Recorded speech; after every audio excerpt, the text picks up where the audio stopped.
Hello friends, ಎಲ್ಲರಿಗೂ ನಮಸ್ಕಾರ. ಕವಿತಾ ಕಿರಣ ಲೋಕಕ್ಕೆ ನಿಮ್ಮೆಲ್ಲರಿಗೂ ಮತ್ತೊಮ್ಮೆ ಸ್ವಾಗತ. ನಮ್ಮ ಹಿಂದೂ ಸಂಪ್ರದಾಯದಲ್ಲಿ ಪ್ರತಿಯೊಂದು ಮಾಸಕ್ಕೂ ಎಷ್ಟೊಂದು ಮಹತ್ವವಿದೆ ಅಲ್ವಾ ಸ್ನೇಹಿತರೆ? ಪ್ರತಿಯೊಂದು ಮಾಸದಲ್ಲೂ ಕೂಡ ಒಂದೊಂದು ರೀತಿಯ ವಿಶೇಷವಾದ ಹಬ್ಬಗಳನ್ನ ಆಚರಿಸ್ತಾ ಬಂದಿದ್ದೀವಿ. ಇನ್ನು ಶ್ರಾವಣ ಮಾಸದಲ್ಲಿ ನಾವು ತುಂಬಾನೇ ವಿಜೃಂಭಣೆಯಿಂದ ಮಾಡುವಂತಹ ಹಬ್ಬ ಅಂದ್ರೆ ಮಹಾಲಕ್ಷ್ಮಿಯನ್ನ ಮನೆಯಲ್ಲಿ ಕೂರಿಸಿ ಅವರ ಪೂಜೆಯನ್ನ ಮಾಡಿ ಸೇವೆಯನ್ನ ಸಲ್ಲಿಸಿ ನಾವು ಮಹಾಲಕ್ಷ್ಮಿಯನ್ನ ಪೂಜೆ ಮಾಡ್ತೀವಿ. ಅದೇ ರೀತಿ ಭಾದ್ರಪದ ಮಾಸದಲ್ಲೂ ಕೂಡ ಗೌರಿಯನ್ನ ಮನೆಯಲ್ಲಿ ಕೂರಿಸಿ ಪೂಜೆಯನ್ನ ಮಾಡುವಂಥದ್ದು ಕೂಡ ಅಷ್ಟೇ ಫಲಗಳನ್ನ ತಂದು ಕೊಡುತ್ತೆ ಸ್ನೇಹಿತರೆ. ಭಾದ್ರಪದ ಮಾಸದ ಚತುರ್ಥಿಯ ಹಿಂದಿನ ದಿನ ಅಂದ್ರೆ ಗಣಪತಿ ಹಬ್ಬದ ಹಿಂದಿನ ದಿನ ನಾವು ಈ ಒಂದು ಗೌರಿ ಹಬ್ಬ ಅಥವಾ ಸ್ವರ್ಣ ಗೌರಿ ವ್ರತವನ್ನ ಆಚರಣೆಯನ್ನ ಮಾಡುವಂಥದ್ದು ವಾಡಿಕೆಯಲ್ಲಿದೆ.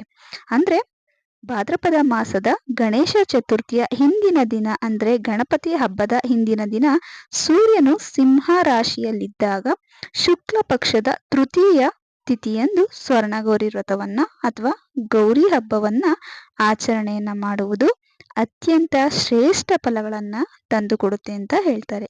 ಹಾಗಾಗಿ ಈ ಬಾರಿ 2024ರಲ್ಲಿ ನಾವು ಗೌರಿ ಹಬ್ಬವನ್ನ ಸೆಪ್ಟೆಂಬರ್ 6ನೇ ತಾರೀಕು ಆಚರಣೆಯನ್ನ ಮಾಡ್ತಿದ್ದೀವಿ. ಭಾದ್ರಪದ ಮಾಸದ ಶುಕ್ಲ ಪಕ್ಷದ ಈ ಒಂದು ತೃತೀಯ ತಿಥಿ ಪ್ರಾರಂಭವಾಗುವುದು ಸೆಪ್ಟೆಂಬರ್ 5ನೇ ತಾರೀಕು 12 ಗಂಟೆ 21 ನಿಮಿಷಕ್ಕೆ ಇದು ಪ್ರಾರಂಭವಾದರೆ ಇದು ಮುಕ್ತಾಯವಾಗುವಂಥದ್ದು ಸೆಪ್ಟೆಂಬರ್ 6ನೇ ತಾರೀಕು 3 ಗಂಟೆ 1 ನಿಮಿಷಕ್ಕೆ ಮುಕ್ತಾಯವಾಗುತ್ತದೆ.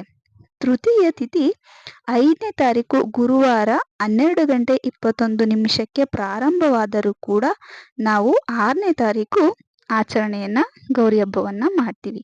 ಯಾಕೆ ಅಂದ್ರೆ ಸೂರ್ಯೋದಯದ ಸಮಯವನ್ನ ನಾವು ಗಣನೆಗೆ ತೆಗೆದುಕೊಳ್ಬೇಕಾದ್ರಿಂದ ಆಗಸ್ಟ್ 6ನೇ ತಾರೀಕು ಶುಕ್ರವಾರದ ದಿನ ಗೌರಿ ಪೂಜೆಯನ್ನ ಮಾಡುವಂಥದ್ದು ವಿಶೇಷ ಫಲಗಳನ್ನ ತಂದು ಕೊಡುತ್ತೆ ಅಂತ ಹೇಳಲಾಗುತ್ತೆ. ಹಾಗಾಗಿ ಗೌರಿ ಪೂಜೆಯನ್ನ ಶುಕ್ರವಾರ ಮಾಡುವಂಥದ್ದು ಬಹಳನೇ ಶ್ರೇಷ್ಠ. ಅದರಲ್ಲೂ ಕೂಡ ಮದುವೆಯಾದಂತಹ ಸುಮಂಗಲಿಯರು ಈ ಒಂದು ಗೌರಿ ಪೂಜೆಯನ್ನ ಪ್ರತಿಯೊಬ್ಬರು ಕೂಡ ಮಾಡಲೇಬೇಕು. ಇದರಿಂದ ಮನೆಯಲ್ಲಿ ನೆಮ್ಮದಿ, ಆರೋಗ್ಯ, ಆಯಸ್ಸು ಹಾಗೂ ಸತಿಪತಿಯರ ನಡುವೆ ಪರಸ್ಪರ ಹೊಂದಾಣಿಕೆ ಅನ್ನೋದು ಬರುತ್ತೆ ಅಂತ ಹೇಳಲಾಗುತ್ತೆ. ಈ ಮದುವೆಯಾದಂತಹ ಪ್ರತಿಯೊಬ್ಬ ಮುತ್ತೈದೆಯರು ಕೂಡ ಈ ಒಂದು ಸ್ವರ್ಣ ಗೌರಿ ವ್ರತ ಅಥವಾ ಗೌರಿ ಹಬ್ಬವನ್ನ ಆಚರಣೆಯನ್ನ ಮಾಡುವಂಥದ್ದು ಬಹಳನೇ ಶ್ರೇಷ್ಠ. ಅದೇ ರೀತಿ ಮದುವೆ ಆಗದಲ್ಲೇ ಇದ್ದಂತ ಕನ್ಯೆಯರು ಕೂಡ ಈ ಒಂದು ಗೌರಿ ಹಬ್ಬವನ್ನ ಅಥವಾ ಸ್ವರ್ಣ ಗೌರಿ ವ್ರತವನ್ನ ಆಚರಣೆಯನ್ನ ಮಾಡಿದ್ರೆ ಅವರ ಇಷ್ಟಪಟ್ಟಂತಹ ಹುಡುಗ ಸಿಗ್ತಾನೆ. ಹಾಗೇನೆ ಜೀವನದಲ್ಲಿ ಅವರು ನೆಮ್ಮದಿಯಿಂದ ಜೀವನವನ್ನ ಸಾಗಿಸ್ತಾರೆ. ಬಯಸಿದ್ದೆಲ್ಲವೂ ಕೂಡ ಸಿಗುತ್ತೆ. ವೈವಾಹಿಕ ಜೀವನವೂ ಕೂಡ ಅವ್ರಿಗೆ ಮುಂದೆ ತುಂಬಾ ಒಳ್ಳೆ ಜೀವನ ಸಿಗುತ್ತೆ ಅಂತ ಹೇಳ್ತಾರೆ. ಹಾಗಾಗಿ ಮದುವೆ ಆದವರು, ಮದುವೆ ಆಗದಲ್ಲೇ ಇದ್ದವರು ಕೂಡ ಇಬ್ಬರು ಕೂಡ ಈ ಒಂದು ಗೌರಿ ಹಬ್ಬವನ್ನ ಆಚರಣೆಯನ್ನ ಮಾಡುವಂಥದ್ದು, ಸ್ವರ್ಣ ಗೌರಿ ವ್ರತವನ್ನ ಆಚರಣೆಯನ್ನ ಮಾಡುವಂಥದ್ದು ಬಹಳನೇ ಒಳ್ಳೆಯದು ಸ್ನೇಹಿತರೆ. ಗೌರಿಯನ್ನ ಪಾರ್ವತಿಯ ಮತ್ತೊಂದು ಹೆಸರು ಅಂತ ನಾವು ಕರಿತೀವಿ. ಅಂದ್ರೆ ಪಾರ್ವತಿಯ ನಾವು ಆರಾಧನೆಯನ್ನ ಗೌರಿ ರೂಪದಲ್ಲಿ ಮಾಡ್ತೀವಿ. ಸ್ವರ್ಣ ಅಂದ್ರೆ ಬಂಗಾರ, ಅಂದ್ರೆ ಸ್ವರ್ಣ ಬಣ್ಣದ ಅಂದ್ರೆ ಬಂಗಾರದ ಅಥವಾ ಚಿನ್ನದ ಬಣ್ಣದಲ್ಲಿರುವಂತಹ ಗೌರಿಯನ್ನ ನಾವು ಮನೆಗೆ ತಂದು ಪೂಜೆಯನ್ನ ಮಾಡುವುದು ಈ ಗೌರಿ ಹಬ್ಬದ ಒಂದು ವಿಶೇಷತೆಯಾಗಿದೆ.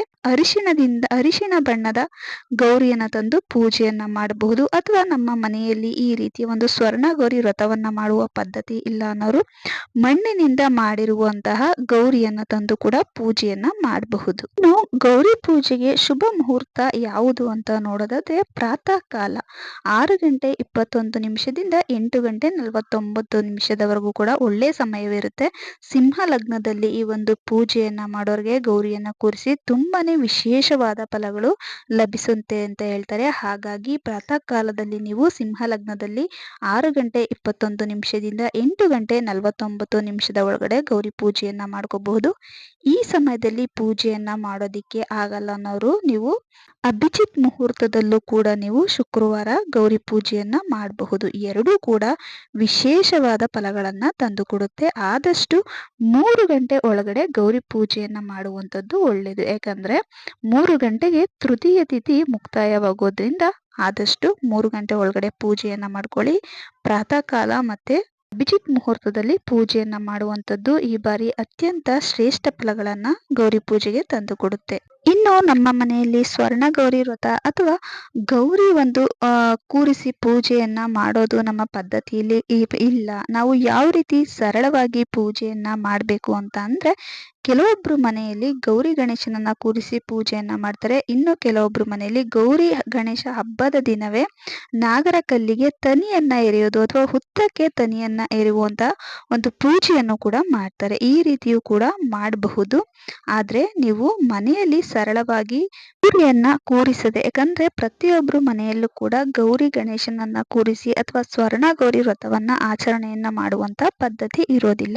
ಆದ್ರೆ ನಮಗೂ ಕೂಡ ಗೌರಿ ವ್ರತವನ್ನ ಮಾಡಿದಷ್ಟೇ ಫಲ ನಮ್ಗೆ ಸಿಗ್ಬೇಕು ಅಂತ ಅನ್ನೋರು, ನೀವು ಮನೆಯಲ್ಲಿ ಬೆಳಿಗ್ಗೆ ಬೇಗನೆ ಎದ್ದು ನೀವು ಎಣ್ಣೆ ಹಾಕಿ ಸ್ನಾನವನ್ನ ಮಾಡಬೇಕು. ಯಾವುದೇ ಒಂದು ಪೂಜೆ ವ್ರತಗಳನ್ನ ಮಾಡಬೇಕಾದ್ರೆ ಮುತ್ತೈದೆಯರು ಎಣ್ಣೆ ಸ್ನಾನವನ್ನ ಮಾಡಿ ಪೂಜೆಯನ್ನ ಮಾಡೋದ್ರಿಂದ ಅತ್ಯಂತ ಶ್ರೇಷ್ಠವಾದ ಫಲಗಳು ಶೀಘ್ರವಾಗಿ ಸಿಗುತ್ತೆ ಅಂತ ಹೇಳ್ತಾರೆ. ಹಾಗಾಗಿ ಬೆಳಿಗ್ಗೆ ಬೇಗನೆ ಎದ್ದು ಎಣ್ಣೆ ಸ್ನಾನವನ್ನ ಮಾಡಿ ಮಡಿ ಬಟ್ಟೆಯನ್ನ ಉಟ್ಕೊಂಡು ಮನೆಯನ್ನು ಅಷ್ಟೇ ನಾವು ಸ್ವಚ್ಛವನ್ನ ಮಾಡಿ ಪೂಜಾ ಸಿದ್ಧತೆನ ಎಲ್ಲಾನು ಕೂಡ ಹಿಂದಿನ ದಿನನೇ ತಯಾರಿ ಮಾಡಿ ಇಟ್ಕೋಬೇಕು. ಅವಾಗ ಯಾವುದೇ ರೀತಿ ಗೊಂದಲವಿಲ್ಲದೆ ಪೂಜೆಯನ್ನ ಮಾಡಬಹುದು. ನಾವು ಮನೆಯಲ್ಲಿ ಯಾವ ರೀತಿ ಪ್ರತಿ ಒಂದು ಹಬ್ಬಕ್ಕೆ ಆಗಿರ್ಬೋದು, ಪ್ರತಿ ದಿನನೂ ಅಷ್ಟೇ ನಾವು ಯಾವ ರೀತಿ ಪೂಜೆಯನ್ನ ಮಾಡ್ತೀವೋ ಅದೇ ರೀತಿ ಕಳಸ ಸ್ಥಾಪನೆಯಿಂದ ಅಲಂಕಾರತೆಯಿಂದ ಹಿಡಿದು ಎಲ್ಲಾನು ಕೂಡ ಮಾಡ್ಕೋಬೇಕು. ಹೂವುಗಳೆಲ್ಲ ಇಟ್ಟು ನಾವು ಅಲಂಕಾರ ಎಲ್ಲ ಮಾಡಿಕೊಂಡು ನಾವು ಮೊದಲು ಗಣೇಶನಿಗೆ ಪೂಜೆಯನ್ನ ಅರ್ಪಿಸ್ಬೇಕು. ಅದೇ ರೀತಿ ಶಿವ ಪಾರ್ವತಿಯರಿಗೂ ಕೂಡ ನಾವು ಈ ಒಂದು ದಿನ ಪೂಜೆಯನ್ನ ಅರ್ಪಿಸ್ಬೇಕು. ಯಾವುದೇ ಒಂದು ಕಷ್ಟಗಳಿರ್ಲಿ ಅಥವಾ ನಮ್ಮ ಒಂದು ಜೀವನದಲ್ಲಿ ನೆಮ್ಮದಿ ಇಲ್ಲ, ಗಂಡ ಹೆಂಡತಿಯರ ನಡುವೆ ಪರಸ್ಪರ ಹೊಂದಾಣಿಕೆ ಇಲ್ಲ ಅನ್ನೋರು ಶಿವ ಪಾರ್ವತಿಯರ ಪೂಜೆಯನ್ನ ಮಾಡೋದ್ರಿಂದ ಪ್ರತಿಯೊಂದು ಕೂಡ ಸಿಗುತ್ತೆ. ಜೀವನದಲ್ಲಿ ಒಂದು ಜೀವನಕ್ಕೆ ಏನೆಲ್ಲ ಬೇಕು, ಸುಖ, ಸಮೃದ್ಧಿ, ನೆಮ್ಮದಿ, ಸಂತಾನ, ಹಾಗೇನೆ ಆರ್ಥಿಕ ಸಮಸ್ಯೆ ಪ್ರತಿಯೊಂದು ಕೂಡ ನಿವಾರಣೆಯಾಗಿ ಒಂದು ಒಳ್ಳೆ ಜೀವನ ಸಿಗ್ಬೇಕು ಅಂದ್ರೆ ಶಿವ ಪಾರ್ವತಿಯರ ಆರಾಧನೆಯನ್ನ ಮಾಡಬೇಕಾಗುತ್ತೆ. ಹಾಗಾಗಿ ಆ ದಿನ ಗಣೇಶನ ಪರಿವಾರವನ್ನ ನಾವು ಇಡೀ ಸಮೇತವಾಗಿ ಪೂಜೆಯನ್ನ ಮಾಡಬೇಕು. ಗಣೇಶ, ಶಿವ ಪಾರ್ವತಿಯರ ಫೋಟೋ ಎಲ್ಲದವನ್ನ ಇಟ್ಟು ನಾವು ಹೂವುಗಳನ್ನ ಇಟ್ಟು ದೀಪವನ್ನ ಹಚ್ಚಿಡಬೇಕು. ಹಾಗೇನೆ ನಿಮ್ಗೆ ಸಂಕಲ್ಪ ಮಂತ್ರ ಬಂದ್ರೆ ಸಂಕಲ್ಪ ಮಂತ್ರವನ್ನ ಹೇಳಿ ಪೂಜೆಯನ್ನ ಶುರು ಮಾಡಬೇಕು. ಹಾಗೇನೆ ತುಪ್ಪದ ದೀಪಗಳನ್ನ ಹಚ್ಚಿಟ್ಟು ಪೂಜೆಯನ್ನ ಶುರು ಮಾಡಬೇಕು. ನೀವು ಗೌರಿ ಪೂಜೆಯ ಫಲ ನಿಮ್ಗೆ ಬೇಕು, ಹಾಗೇನೆ ನಾವು ಗೌರಿಯನ್ನ ನಾವು ಮನೆಯಲ್ಲಿ ಕೂರಿಸೋದಿಲ್ಲ ಅನ್ನೋರು ನಿಮ್ಮ ಮನೆಯ ದೇವತೆಯ ಹೆಸರನ್ನ ಹೇಳಿ ಅಥವಾ ನಿಮ್ಮ ಗ್ರಾಮ ದೇವತೆಯ ಹೆಸರನ್ನ ಹೇಳಿ ನೀವು ಪೂಜೆಯನ್ನ ಮಾಡಬಹುದು. ಜೊತೆಗೆ ನೀವು ಗ್ರಂಥಿಗೆ ಅಂಗಡಿಗಳಲ್ಲಿ ಗೌರಿ ಸಾಮಾನು ಅಂತ ಸಿಗುತ್ತೆ, ಅಥವಾ ಗೌರಿ ಬಾಗಿಣ ಅಥವಾ ಮಡ್ಲಕ್ಕಿ ಸಾಮಾನು ಅಂತಾನೆ ಹೇಳ್ತೀವಿ. ಮಡ್ಲಕ್ಕಿ ಸಾಮಾನಿಗೆ ನಾವು ಏನೆಲ್ಲ ಇಡ್ತೀವಿ ಅಷ್ಟೂ ವಸ್ತುಗಳನ್ನ ಇಟ್ಟು ಅದ್ರ ಜೊತೆಗೆ ನಾವು ಗೌರಿ ವಸ್ತುಗಳನ್ನ ಇಟ್ಟು ನಾವು ಪೂಜೆಯನ್ನ ಅರ್ಪಿಸ್ಬೇಕು. ಯಾಕಂದ್ರೆ ಗೌರಿಯನ್ನ ಮನೆ ಮಗಳು ಅಂತ ನಾವು ಕರಿತೀವಿ. ಆ ರೀತಿ ನಾವು ಗೌರಿ ಪೂಜೆಯನ್ನ ನಾವು ಗೌರಿ ವಸ್ತುಗಳನ್ನ ಇಟ್ಟು ಮಡ್ಲಕ್ಕಿಯನ್ನ ಇಟ್ಟು ಒಂದು ಬ್ಲೌಸ್ ಪೀಸ್ನಾರು ಅಥವಾ ಸೀರೆನಾದ್ರೂ ಸರಿ ಇಟ್ಟು ನಾವು ಪೂಜೆಯನ್ನ ಅರ್ಪಿಸ್ಬೇಕು. ದೀಪ ಧೂಪ ನೈವೇದ್ಯವನ್ನ ಅರ್ಪಿಸಿ ಈ ರೀತಿ ಸರಳವಾಗಿ ಮನೆಯಲ್ಲಿ ಪೂಜೆಯನ್ನ ಮಾಡಬೇಕು. ಹಾಗೇನೆ ಆ ದಿನ ದೇವಸ್ಥಾನಗಳಿಗೂ ಹೋಗಿ ಕೂಡ ಅಲ್ಲಿ ಪ್ರತಿಯೊಂದು ದೇವಸ್ಥಾನಗಳು ಕೂಡ ಗೌರಿ ಗಣೇಶ ಇಬ್ಬರನ್ನು ಕೂರಿಸಿ ಪೂಜೆಯನ್ನ ಮಾಡ್ತಿರ್ತಾರೆ. ಹಾಗೆ ಬರುವಂತ ಭಕ್ತರಿಗೂ ಕೂಡ ಪೂಜೆಯನ್ನ ಮಾಡುವಂತ ಅವಕಾಶನ ಮಾಡಿಕೊಟ್ಟಿರ್ತಾರೆ. ನಾವು ಪೂಜಾ ಸಾಮಗ್ರಿಗಳೆಲ್ಲ ತಗೊಂಡೋಗಿ ಅಲ್ಲೂ ಕೂಡ ಪೂಜೆಯನ್ನ ಮಾಡ್ಕೊಂಡು ಬರಬಹುದು. ಇಷ್ಟು ಸರಳವಾಗಿ ನಾವು ಪೂಜೆಯನ್ನ ಮಾಡಿದ್ರೆ ಸಾಕು.